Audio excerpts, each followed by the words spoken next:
Headphone लाओ भाईजान, headphone लाओ तो तुन्नू हेडफोन ला के अल्लाह की कसम माइक ना छड्डिया जे हेडफोन ला के नहीं मैं हेडफोन लाओ भाईजान, हेडफोन लाओ तो तुन्नू हेडफोन ला के अल्लाह की कसम माइक ना छड्डिया जे हेडफोन ला के नहीं मैं ब्लैकमेल नहीं हो हाउस को ब्लैकमेल न कराएं।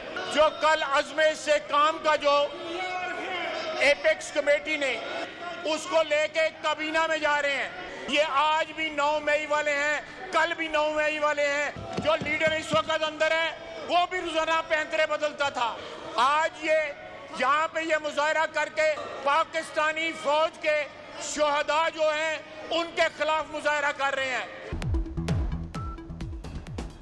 कौमी असम्बली में ऑपरेशन अज़्म इस्तेहकाम के खिलाफ अपोजिशन का एहतजाज। अपोजिशन का वज़ीर दिफा की तकरीर के दौरान हंगामा, स्पीकर डाइस का घेराव किया। ख्वाजा आसिफ ने कहा कि ये आज भी 9 मई वाले हैं, अपनी औकात दिखा रहे हैं।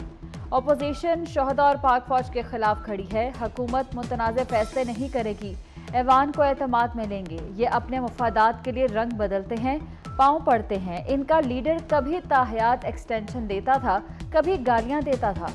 हेडफोन लगाओ भाईजान और शुरू हो जाओ, तुम्हें कसम है माइक ना छोड़ना। आजम नज़ीर तारड़ ने ख्वाजा आसिफ के कान में सरगोशी की।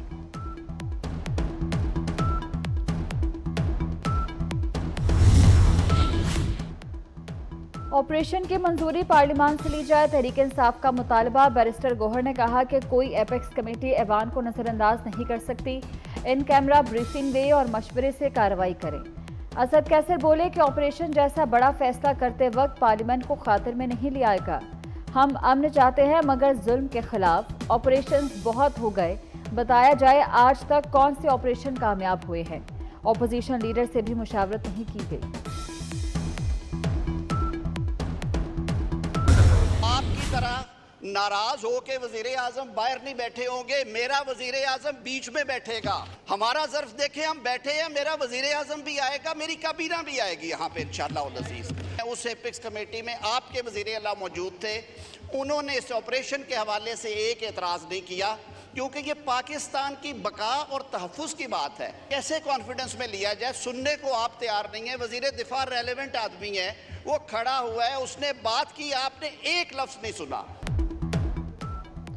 अज़्म इस्तेहकाम ऑपरेशन कैसे किया जाएगा, इस पर बहस करेंगे। ऐवान में कौमी सलामती कमेटी का इन कैमरा इजलास बुलाया जाएगा। वफाकी वज़ीर कानून आज़म नज़ीर तारड़ का कौमी असम्बली में खिताब। अपोजिशन पर तनकीद की, बोले आपके वज़ीर आज़म की तरह नाराज़ होकर हमारा वज़ीर आज़म बाहर नहीं बैठेगा, पूरी काबीना के साथ यहाँ मौजूद होगा। हम सबको मुल्क के लिए एक होकर सोचना चाहिए।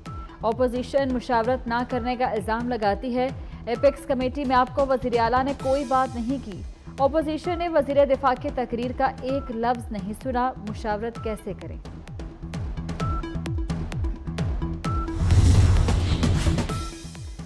पाकिस्तान में तालिबान को लाने वाले ऑपरेशन की मुखालफत कर रहे हैं। अपोजिशन इंतशार फैलाकर अदम इस्तेहकाम चाहती है। अता तारड़ बरस पड़े, कहा खैबर पख्तूनख्वा के जनूबी अजला में सिक्योरिटी सूरत हाल बहुत खराब है, दहशत गर्दी के खिलाफ जंग में हमें मुत्तहिद होना है। स्पीकर साहब, मिनिस्टर फॉर डिफेंस ने अभी एक बहुत बड़ा बोतान लगाया है। अल्लाह रब्बुल इज़्ज़त फरमाते हैं कि सफ़ेद बाल से मैं हया करता हूँ। 72-74 साल की उम्र में ये जिस तरह की बातें कर रही हैं, मेरा चेयरमैन है, ये मेरा ऑपोजिशन लीडर है। शहरियार आफरीदी ने पीटीआई लीडरशिप को कॉम्प्रोमाइज्ड करार दिया। शहरियार आफरीदी ने बैरिस्टर गौहर, उमर अयूब, असद कैसर का नाम लेकर उन्हें 2 नंबर कहा। रहनुमा नून लीग ख्वाजा आसिफ का दावा। पीटीआई रहनुमा शहरियार आफरीदी ने ख्वाजा आसिफ के इल्ज़ाम को बहतान करार दिया, कहा कि ये उनके घर का मामला है। बैरिस्टर गौहर उनके चेयरमैन हैं। ख्वाजा आसिफ में हया होती तो आज असम्बली में ना होते। फौजी ऑपरेशन किसी मसले का हल नहीं, पीटीआई और जेयूआई यक आवाज़। खैबर पख्तूनख्वा में अमन व अमान के सूरत हाल पर इजहार तशवीश। मौलाना फजलुर रहमान से पीटीआई रहनुमा असद कैसर की मुलाकात। कौमी असम्बली मिलकर ऑपोजिशन करने पर इत्तफाक। दोनों जमातों ने बजट अवाम दुश्मन और IMF करार देकर मुस्तरद कर दिया। पीटीआई और जेयूआई ने तहफ़्फ़ुज़ात दूर करने के लिए सियासी कमेटी कायम करने का फैसला किया।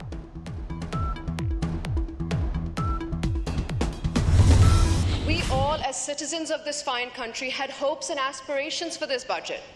We envisioned a budget, Mr. Speaker, that had at its core the needs of the people of Pakistan.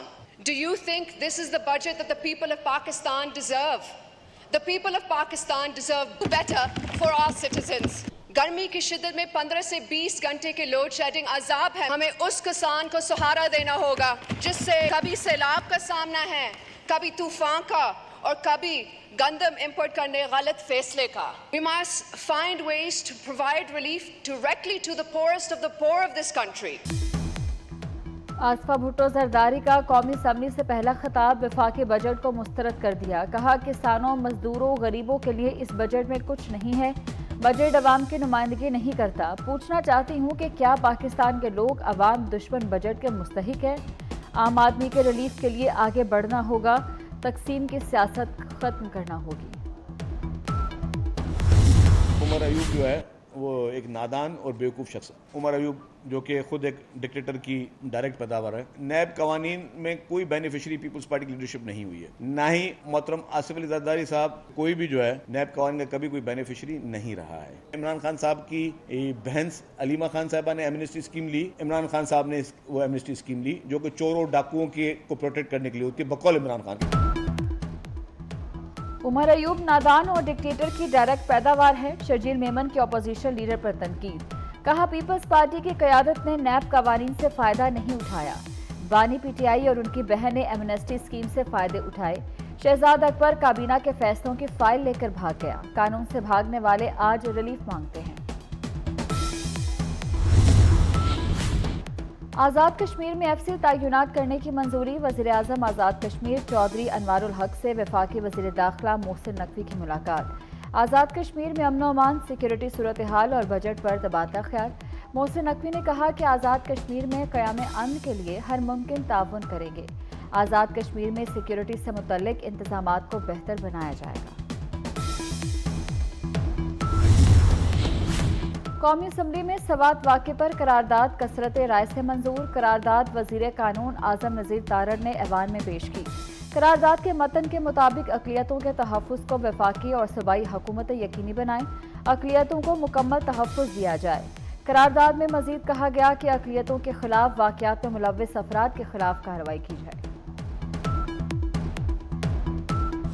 मैं ये भी कहना चाहता हूँ कि तौहीन रिसालत के या तौहीन मजहब के या तौहीन कुरान के जितने भी मुकद्दिमात हैं, मेरी चीफ जस्टिस ऑफ पाकिस्तान से अपील है कि 3 माह के अंदर आप मेहरबानी करें, उनके फैसले करें। खुद ही जल्लाद, खुद ही मुंसिफ और खुद ही मुद्दई बनने का जो सिलसिला है ये अब खत्म होना चाहिए। मैं समझता हूँ ये ऑपरेशन इंतहा पसंदी के खिलाफ होना चाहिए, अदम बर्दाश्त के खिलाफ होना चाहिए, बढ़ते हुए तशद्दुद के खिलाफ होना चाहिए जो मुआशरे में दिन ब दिन फैलता जा रहा है। चीफ जस्टिस 3 माह में तौहीन मजहब के मुकदमात के फैसले करे। खुद ही जिल्लाद, मुद्दई और मनसब बनने का सिलसिला खत्म होना चाहिए। चेयरमैन पाकिस्तान उलमा कौंसिल हाफिज ताहिर अशरफी ने इंतहा पसंदी, अदम बर्दाश्त और तशद्दुद के खिलाफ ऑपरेशन का मुतालबा कर दिया। सवात वाक़े की भरपूर मजम्मत की। बिजली के इजाफी बिलों, लोड शेडिंग के खिलाफ जमात इस्लामी का मुल्क गिर एहतजाज। सिंध, पंजाब, खैबर पख्तूनख्वा में रैलियां। महंगी बिजली नामंजूर, लोड शेडिंग बंद करो के नारे। बिलों से इजाफी टैक्स वापस देने का मुतालबा। हाफिज नईम ने कहा कि अवाम पर बिजली बम गिर रहे हैं, लोग किधर जाएं? अवाम की आवाज़ को दफ़ा 144 से दबाया नहीं जा सकता। जालिमाना टैक्स के निज़ाम के खिलाफ जो हुकूमत ने IMF के कहने पर मुसल्लत किया, ये बिजली का बहरान, ये गैस का बहरान, ये पानी का बहरान, ये टैक्सों की भरमार, ये बिजली के बम जो गिर रहे हैं, इस पर लोग कहाँ जाएं? दफ़ा 144 लगाकर अगर आप समझते हैं कि इस तरह अवाम के रद्द-ए-अमल को रोक सकते हैं तो ये धंधे बहुत पुराने हो गए। अंग्रेज के शागिर्द कब तक इन धंधों को इस्तेमाल करेंगे? कब तक लोगों की जो है आवाज़। मुल्क के मुख्तलिफ शहरों में सूरज आग बरसाने लगा। बलूचिस्तान और सिंध बदस्तूर शदीद गर्मी की लपेट में। कराची में गर्मी के डेरे, पारा 41 पर 47 डिग्री का एहसास। जैकबाबाद सिब्बी में 47 डिग्री, जबकि गर्मी दादू, लाड़काना और नवाबशाह में दर्जा हरारत 42 डिग्री। लाहौर में 42 डिग्री की गर्मी। मलका कोहसार मरी में बादल बरस पड़े। पंजाब, बलाई केपी, कश्मीर, जीबी में बाज़ मकामात पर बारिश हो सकती है। इस्लामाबाद और रावलपिंडी में तेज हवाओं के साथ मूसलाधार बारिश। मरी में भी बादल खुलकर बरसे। 1 जुलाई से पंजाब में प्री मानसून शुरू होने की पेशगोई। रवां साल 35% ज़ायद बारिशों का इम्कान। नदी नालों में तोग़यानी, अर्बन फ्लडिंग और लैंडस्लाइडिंग का खदशा। PDMA ने अलर्ट जारी कर दिया। ज़िला इंतज़ामिया को मानसून बारिशों से कबल तमाम तर हिफाजती इक़दामात यकीनी बनाने की हिदायत।